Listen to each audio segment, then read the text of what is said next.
morning and welcome to the TDA annual meeting. We have a jam-packed meeting, so we're going to be moving fairly quickly this morning.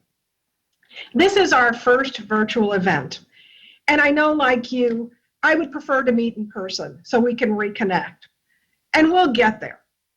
But this virtual platform allows us to host people beyond TDA membership and our traditional stakeholders. So there's actually more people on today than we would normally have in person. And this is really important that we expand our reach because everybody has a role to play, keeping Wisconsin moving forward. I am happy to introduce TDA's president, Summer Strand, the Director of Government Affairs with the Walbeck Group, to officially kick off the meeting. Thanks, Debbie, and thank you all for joining us today. This has been a challenging year, but the transportation industry is proud of the way we kept the maintenance and improvement of our critical infrastructure and essential transportation services going throughout the pandemic, all while safeguarding our employees and the communities we serve. Moving forward, as the theme of today's meeting asserts, transportation will be a vital component of Wisconsin's economic recovery. Now, I'm very pleased to introduce someone who understands the importance of strong transportation infrastructure and my buddy from the Building Commission, the Governor of Wisconsin, Governor Tony Evers. Welcome, Governor Evers. Thank you so much for addressing our group today. Thanks so much, Summer, and thanks for all your good work on this effort and also on the Building Commission. I know none of it's easy, but thank you for your good work. Well, good morning, everybody at TDA. Thanks for inviting me to join you today. It's a pleasure to be here, even though it's virtual. So I hope, with COVID-19, I hope you are staying healthy and safe. I want to thank you for the steps you're taking to transition to virtual meetings and keep our community safe while we navigate this unbelievable COVID-19. So, just a retrospect here, as you know, in the last budget, the 2019-21 biennial budget, we included more than $465 million in new funding for transportation projects, which was the largest dedication of new ongoing revenue for the transportation fund in a generation. And this included $320 million in new funding for state highway rehab program and also $90 million for local road and bridge improvements. Now, we didn't get everything we asked for in the budget, but after years of neglect, we were finally getting to work fixing the roads and the infrastructure of the state. Currently, the Department of Transportation has more than 300 active construction projects, most of which were started in 2020. Now, when the pandemic hit, we understood the importance of Wisconsin's transportation infrastructure for the state's economic health and chose to maintain our existing schedule of projects during the pandemic.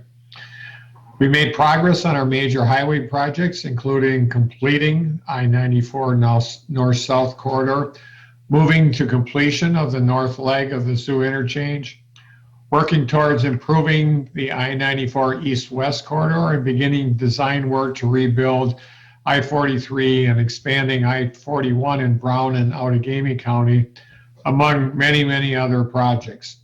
And last December, the Transportation Project Commission met for the first time in 5 years. But we understand that the transportation of Wisconsinites does go beyond cars and roads. Our commitment to our transportation also extends to rail, transit, harbors, airports. And in the past year and a half, DOT has been selected for 6 competitive grants for passenger rail projects, most of which also include freight benefits. In transit, we received more than $92 million in federal formula aid for transit, invested almost $113 million of state funds for 75 local transit systems in 2019, and included a 10% increase in our state budget for specialized transportation assistance programs for our counties. We know that reliable, accessible transit systems, whether it's bus, whether it's assisted assisted transportation service, ride share programs, and others are a lifeline for many, many Wisconsinites. And transit systems have been hit hard by extra challenges during the pandemic. And because of that, DOT facilitated the allocation of more than $205 million of federal CARES funding to urban and rural or transit systems. These are all great places to start, but there is still a lot of work to do to plan for the future and plan for those future needs of our transportation system for all Wisconsinites. So as we head into the next budget season, it's already here. I look forward to working with Secretary-designee Thompson and with the TDA to advance our goals and to build an innovative transportation system that meets the needs of our economy and our communities. So we're looking forward to that partnership, and you're going to have a great conference. And please stay healthy and stay safe. Thank you very much, and have a great conference. Years ago, WisTax, before they became the Wisconsin Public Policy Forum, looked at our employment, and they looked at employment in manufacturing, agriculture, and trucking. And they determined that our share in those industries, both in wages and in headcount, put us second in the nation. And so their conclusion was that Wisconsin's economy is more dependent on transportation than most states. So the long story short is transportation drives Wisconsin's economy. Now, I am completely delighted to welcome back Secretary Craig Thompson to the TDA annual meeting. Really want to just commend TDA and what you've been able to accomplish this last year, what you've been able to do. I want to commend Debbie Jackson for leading you in that regard. And I also really want to commend President Summer Strand. This last year has been difficult for any organization, and as everybody knows, it's a very tough time to lead an organization like that. And I just want to really congratulate President Strand and how well she's done that over the last year with TDA. And I also want to congratulate Mark O'Connell on becoming the incoming president of TDA. I know he will continue to work with Debbie to do a great job.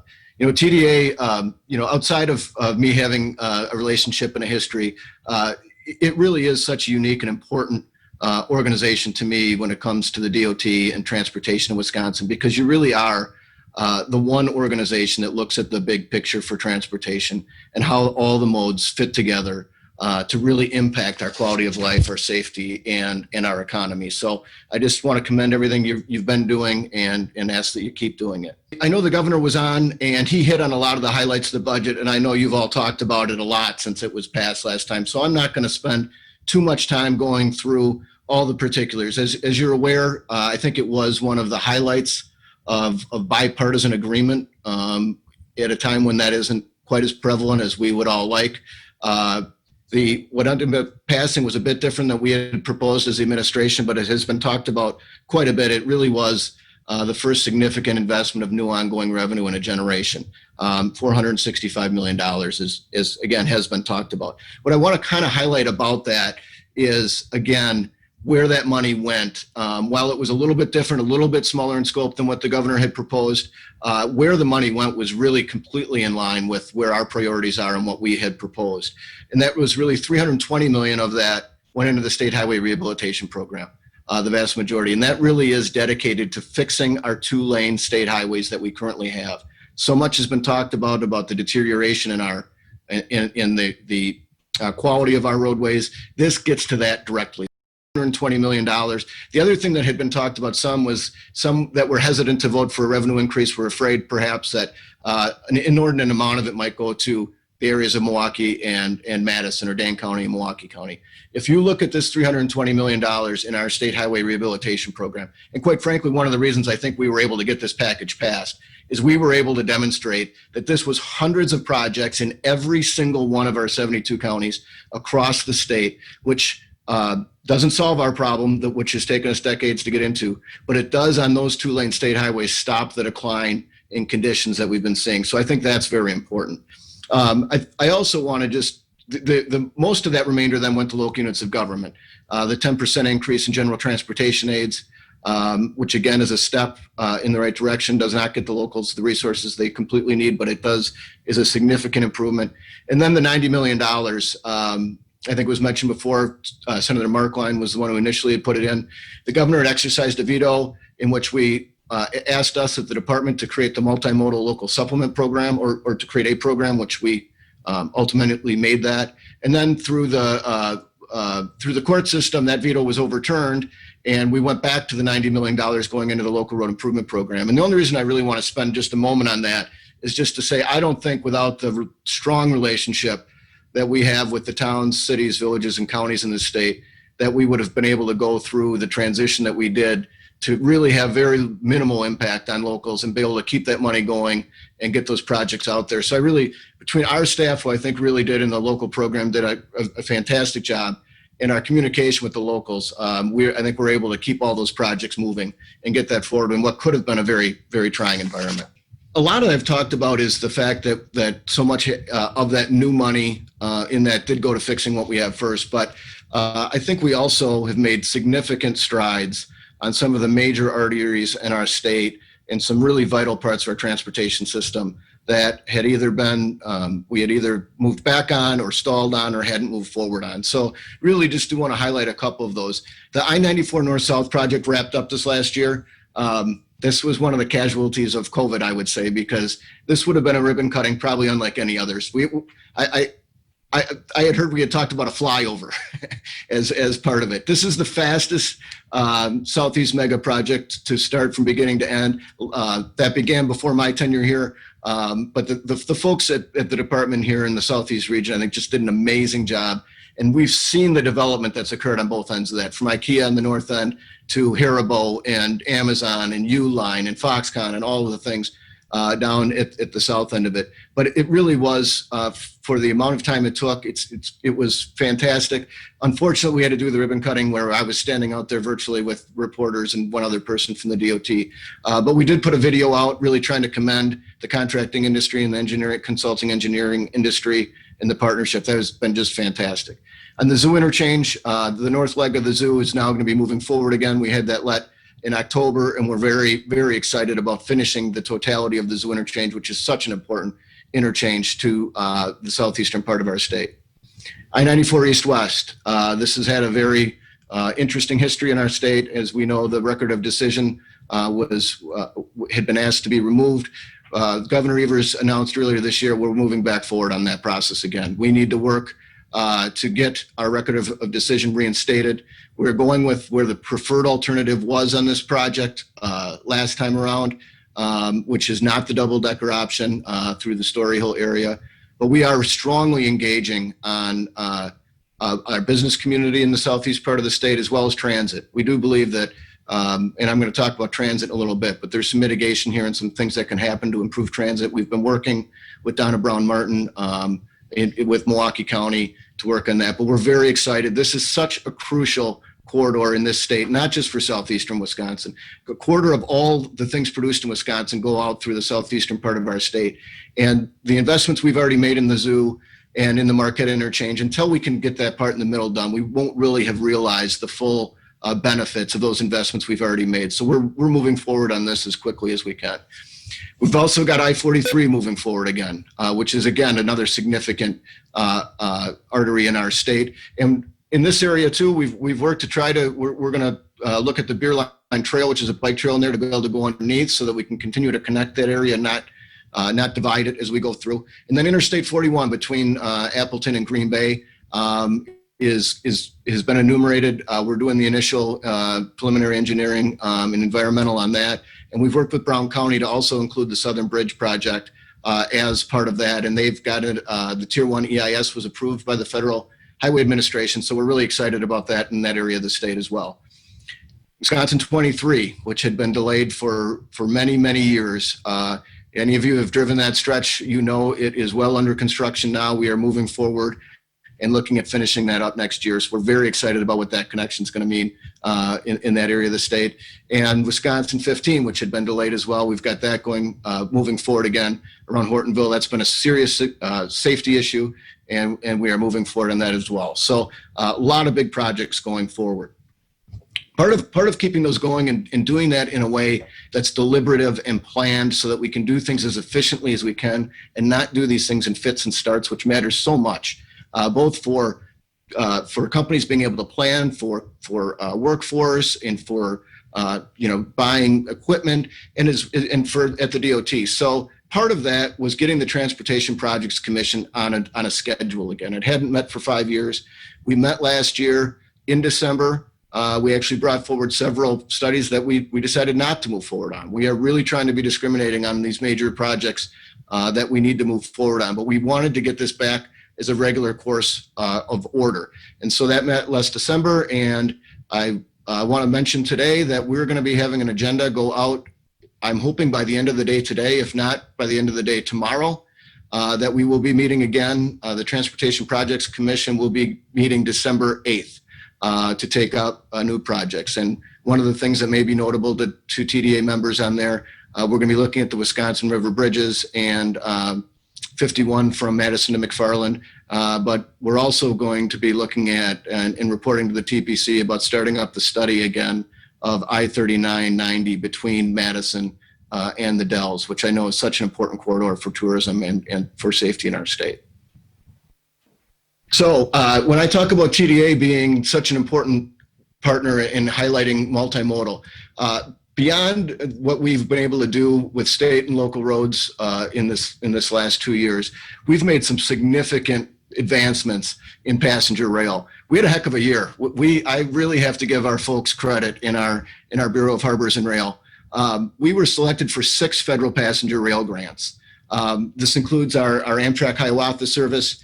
We're going to be doing some work on Muskego Yards down there to separate that down there. That Hiawatha has been one of the most successful Amtrak lines in the entire state. We're hopeful to be able to increase the number of round trips eventually to 10 a day. And for attracting talent and for our employers down there in southeastern Wisconsin, this is a major issue to allow them to be connected. And then we've received several federal projects on our federal grants on our Twin Cities to Milwaukee to Chicago and points in between. Most recently, over a $30 million grant, and prior to that, a little over $12 million to subsidize the first 3 years of operation. So we're really excited about the advances that we've been able to make in passenger rail. You know, this is one where when we talk about the budget and the $465 million in new and ongoing revenue, transit's one area that I feel that we fell short, to be quite frank, in the last budget.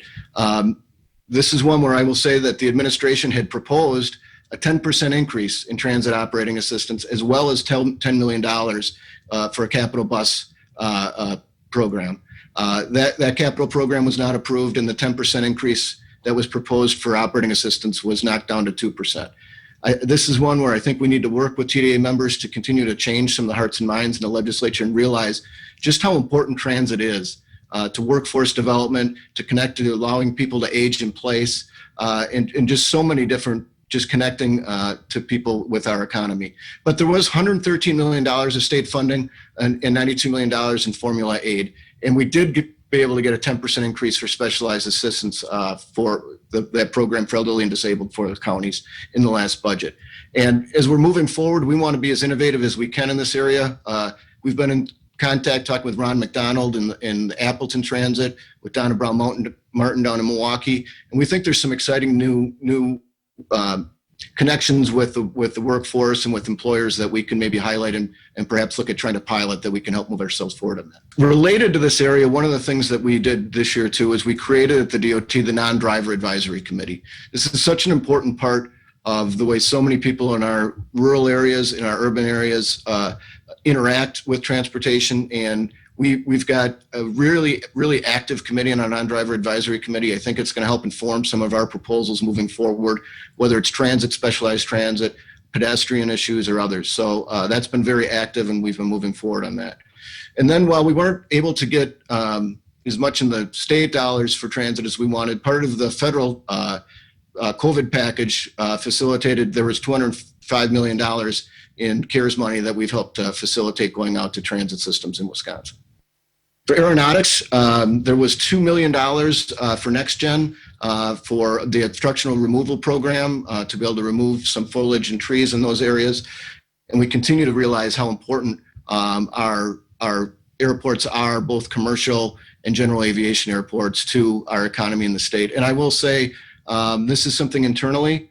I feel like there's been room for improvement. I know we've been talking with WAMA on our ability to administer some of the dollars to close out some of these projects. I will tell you that we've been having these conversations internally, and we're committed to improving on that. And I think you'll see a difference on that soon moving forward. And please, for the airport folks, stay in contact with us. And I want to hear the feedback on that. When it comes to harbors, again, TDA does such a great job of Wisconsin is so uniquely positioned with our access to the Great Lakes and the Mississippi, and it is such an important part to our agriculture community and so many parts of our economy. As a matter of fact, if you look in Wisconsin, the new branding from outside of our area, but it is really focusing on fresh coast, Wisconsin, and it's how we're surrounded by water and how important it is. And there was a lot in this budget, whether it was outside of the Harbor Assistance Program, the money for Fincanterry that allowed us to get the contract with the Department of Defense to build these Navy ships, which is such a huge economic issue for the entire state of Wisconsin, especially that region. But also when there was the damage in Milwaukee from the storms, we were able to get emergency funding out there under the Harbor Assistance Program to help with the Port of Milwaukee. But there is so much more need out there for our harbors than what we've had. Now, our Harbor Assistance Program is fairly unique in this country, and I think it's a fantastic program. Would love to see us build on it. But when you look at, we had $21 million in applications for $6.5 million of available funds. So there is a lot of worthy projects out there. And I will say some of the HAP grants that we've been able to award during this last year, I really think from looking at soybeans and other exports, it's going to help us get to a point where we can get intermodal going again in Wisconsin. And I think this Harbor Assistance Program on our ports and the Port of Milwaukee and our other ports plays such an important part in that. And I really look forward to continuing to work with them. And I know Wisconsin Manufacturers and Commerce and has worked with us to hold several, as well as the Milwaukee Area Chamber, to hold a couple forums on intermodal and freight movement. And this is an area that we remain committed to, and the ports play a very important part of that. When COVID hit and it changed all of our lives and how we operate, we had a transition. Obviously, I don't have to explain this. Everybody in this that's participating in this meeting had to transition quickly. But for us, it was over 3,400 employees to transition to telework very, very quickly. And we made a commitment that we needed to keep things moving. Transportation is too important to our economy, both short term and long term. In the short term, it was one of the areas that we could help keep moving at the time. And one of the things that I realized very quickly was keeping the supply chains open for our grocery stores and for medical supplies became job number one. And so we worked with our local governments to get oversized overweight permits lifted for some of these areas, to change our commercial driver's license regulations. And I've worked with our 10 Midwestern states through our MASTO group to make sure that we were harmonizing as much as we could with our Midwestern state partners to be able to make sure that these kept moving and keeping our rest areas open. I know we had heard from the motor carriers with Neil Kedsey's group and others that was some other states were not able to do that during the entire time. We were able to put in emergency contracts to make sure that our rest areas stayed open completely during this. So it's been a very, very important time for that. But it also has allowed us to really look at during, next slide, please. We also tried to look at opportunities for that too. So as traffic was down, we were able to transition and move some projects forward more rapidly, and we were able to do that. We had to come up with different guidelines. We had to do remote contracts that were paperless. And at our Division of Motor Vehicles, we came up with policies to really drive us to be more online. Some of those you may have heard about. We're renewing licenses online for people so that they don't have to come in to do that up to a certain age, and at which point in time we do require them. But we're also, much like Iowa has already been doing in Kansas and Nebraska and others, for our 16 and 17-year-olds that have completed all of their behind the wheel with their driving school, have passed their written test to get their temps and have had their number of hours with their parents. We've allowed them to waive the 15-minute in-person behind the wheel. And we've seen this in other states without impacting safety. It's going to allow us to move forward and do things a lot more effectively, and we're looking at perhaps making this more of a permanent situation. But we're really trying to drive more online. And I will say, one of the other areas I was very happy about was there's the Digital States survey of all 50 states in this country, and Wisconsin finished #1 for transportation and motor vehicles for our innovations and the things we've done in the digital area. And I think during this COVID time, that's been so important. So that's something that we're really proud of. So I know it's on the minds of a lot of the members about, so what does COVID mean to the future of our transportation fund? And you can trust me that that's been on our mind as well. There has been significant volatility in traffic patterns as a result of this. At the height of it, if you go back to April and May, we were down almost 50% on traffic volumes. I know Debbie's been asking, we've been trying to share as much as we can some of those weekly updates on traffic volumes. We bounced back significantly, and then in the last couple of weeks we've been down again a little bit more as the numbers have been spiking and people have been staying at home a bit more. Obviously has impacts on our segregated transportation fund, which is at the state level really funded with gas tax revenues and registration fees. So we recognized this was coming back in April. We took steps immediately to try to put us in a situation where we wouldn't have to cancel let projects, reduce aids to local units of government, or other things that we think would have really significantly hurt Wisconsin. So we immediately stopped any purchases above $25,000 had to come through our office. Obviously travel was down. We scrutinized every single thing we could and slowed down. We instituted a hiring freeze, and our vacancy rate, which we were driving down, has now ticked back up. But it was something that we felt we really needed to do to make sure that we were getting a handle as early as we could on our expenditures. So we were able to find $122 million for fiscal year 20 in cost savings, and thank goodness we did, because what we ended up experiencing was about $115 million loss in fuel tax and registration fees. So this has allowed us to be able to keep things on schedule and absorb that reduction for fiscal year 20. So as we look to the future, we had submitted back in September, when the rest of the departments did, we submitted a portion of our budget, which was for Division of State Patrol and Division of Motor Vehicles. But we held back on the remainder of our budget just because there was so much uncertainty with what was going on with revenues from gas tax registration fees, as well as with federal revenues. And so just this last Wednesday, we submitted the rest of our budget. And some of what you'll see in there, and of course, when the governor ultimately introduces his budget, there can be differences than when departments submit their plans to the governor. But what you will see and what we submitted on Wednesday is that we were going to try to maintain, despite all of the reductions in revenue that are going to be coming in, and we're continuing to update and monitor and look at where we're at to be able to maintain our fiscal year 2021 levels. And try to make sure that we're not going to backslide on our conditions. So we did include a modest increase in the State Highway Rehabilitation Program so that we could maintain our purchasing power, and putting in there to enumerate the I-94 East-West corridor. Those are some of the highlights of that.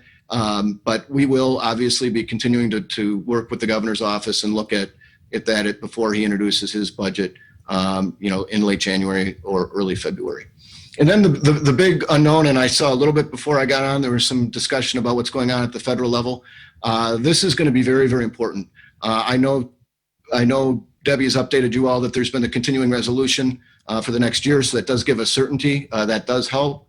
But then we've got to look at what's going to occur after that. And I think the Biden administration and Congress have both really talked a good game about investing in transportation as a way to build our way back out of the economic downturn. And I think it's going to be incumbent upon all of us. I know I'm going to be talking to our federal delegation regularly. I think we really need to make sure that we stay in contact with them. I think it is one of the most, I was going to say concrete ways, but I don't want to say that, one of the most specific ways that we can make sure that we can invest to bring back our economy. And I don't know when when the vaccines will be coming and when we'll be doing things in person again. But I think your fly-in, if you can have that again out in DC, is going to be an important part of that. And I will commit to you, if we're able to do that in person, I plan to be out there with you as we really try to implore our federal delegation and Congress and the president to invest in transportation. That could be an absolute game changer for how we move forward. And then moving forward beyond that, we're working on our Connect 2050 multimodal transportation plan. We've been asking the public, we've given people opportunities to weigh in and share where their priorities would be, where they would like to see their gas tax registration fee, other dollars spent. We're doing a lot of, I think, really, really good work in this area to try to plan for the future as much as we can. I encourage all TDA members to stay in contact with us about that, to share your priorities on how we do that. And one of those areas, and when we're looking is, of course, in connected and automated vehicles in intelligent transportation. One of the first things that I did here was we went under a reorganization, and we created the Bureau of Budget and Strategic Initiatives. And one of the reasons we did that was specifically to look at emerging technologies and make sure that we could get up to speed more on some of those. And connected and automated vehicles are an important part of that. We've got an internal connected and automated vehicle advisory committee, as well as an external one with a lot of stakeholders. I know some are with the TDA membership, and we've been working we hosted the first Midwestern Association of CAV last year, and the Minnesota virtually hosted theirs recently. So we're looking forward to doing all those things. We look forward to working with the membership of TDA. I would be remiss if I didn't close on just mentioning one thing, and that is about safety. Last year, our fatalities were down from the year before, and we've been trending in the right direction. And I will tell you, heading into April, we were down this year from where we were the previous year. But one of the anomalies that we've seen, and we've seen it, I've had conversations with all of our 10 Midwestern states and the secretaries there, and it's been fairly uniform. Somehow, with traffic being down, fatalities are up. And a lot of that is obviously, I think it's just driver behavior. And we need to continue to do a better job on our end of communicating on that. But as of today, we've had 522 fatalities on Wisconsin's roads. Last year, it was 490 at this day last year. So we're going to be redoubling our efforts on outreach. I would ask all of you, if you could, not just for this reason, but others, to follow us on Facebook and Twitter and LinkedIn and all the other social media. We've really tried to step up our communication game in that area, but we're going to be launching a new Buckle Up Phones Down initiative. And for all of your folks that work out on the roads and just the traveling public, we need to do better, because that's a trend line that we would like to see reversed. So with that, I will stop talking. Thank you, Debbie, and I appreciate